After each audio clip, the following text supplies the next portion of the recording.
The mission that really motivates me is to build individual skills for collective resilience and to help all of us adapt to shifting economic and environmental circumstances. When we live in urban environments, we're so accustomed to thinking, oh, I'll just go to the grocery store for food, I'll go to the hospital for medicine, I'll go to the hardware store for supplies. I'll count on all of these places being here and my ability to get to those places. But the reality is that in crisis situations, it's really the folks on your block who are your first set of resources to respond.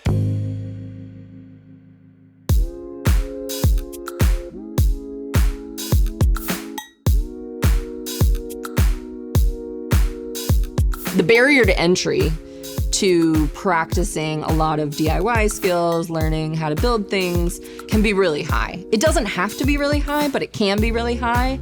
And especially if you don't have a guide, you have very little, recourse other than to go to Home Depot, buy all the tools you want, come home and try to figure out how to use them.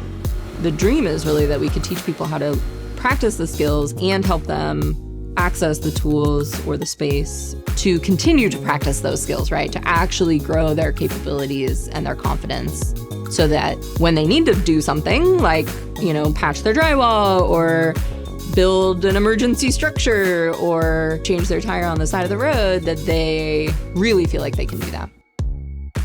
One of the things that I'm most proud of about MakeWith is bringing together the instructors that we have brought together. Our workshops are open to everybody. We have an emphasis on creating a space that is especially welcoming to women, to queer and trans folks, and folks of color. And one of the ways that I believe that you do that is you put women, queer and trans folks, and folks of color at the front of the room, right? And that creates a welcoming space for all kinds of people. I think there's something incredibly powerful about seeing somebody who is different than who you would expect to see and who you've seen everywhere else you've gone, teaching you how to do something that is so practical and hands-on and usually reserved for the cis man.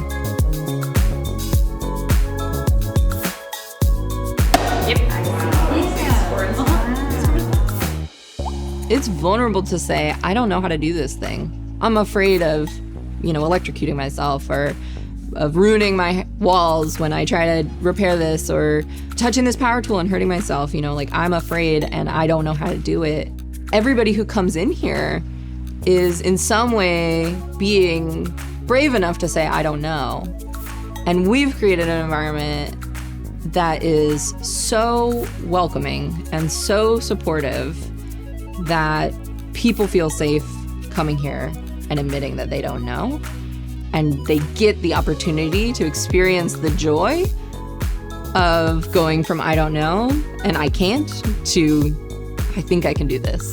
And that is everything to me. I really like to emphasize that we are not interested in mastery.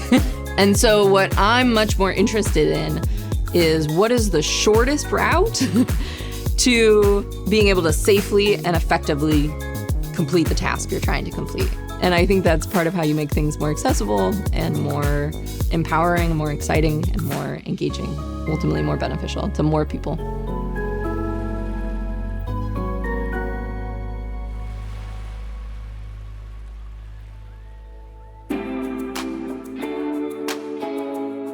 The Build the World You Want to See banner is a gift from the Girls Garage, which is a nonprofit in the Bay Area teaching girls and gender diverse folks to build stuff. Build the World You Want to See really is my kind of driving philosophy. I have never been content with the idea that the options that we've been given are the only options. And throughout my entire career, everything I've ever done, I have always been focused on helping people come up with ideas and options beyond kind of what is right in front of you. I think that creativity is our birthright as people, and that there are a lot of powers that would like us not to practice that creative act. Obviously, one of the most challenging things about trying to build the world you want to see and to build something like MakeWith is the financial constraints. It is very hard to get access to the money that you need to start something big and ambitious, to keep something big and ambitious going. I always knew that MakeWith was going to be successful through collaboration. By collaborating with all these wonderful instructors, by partnering and building relationships with all these other organizations, forging bonds with other queer-owned businesses in Portland and other minority-owned businesses in Portland, we have made it as far as we have, only because we've built those relationships and because we've been vulnerable with our community about what we need and when we need help, and just asking for help all of the time. And we're facing a really challenging moment right now where, we're needing to kind of figure out how to proceed as the world gets more unstable, as our economy gets more unstable. This is the problem we exist to solve, but we're also susceptible to the impact of that problem. And so we're needing to get creative and look for ways to be more sustainable. And the way that we're doing that is we're going to the community. The more people who believe that you get to build the world you want to see, that you can build the world that you want to see, and the more people who can see other people building worlds that they want to live in, right? The more we get our power back. That would be the ideal.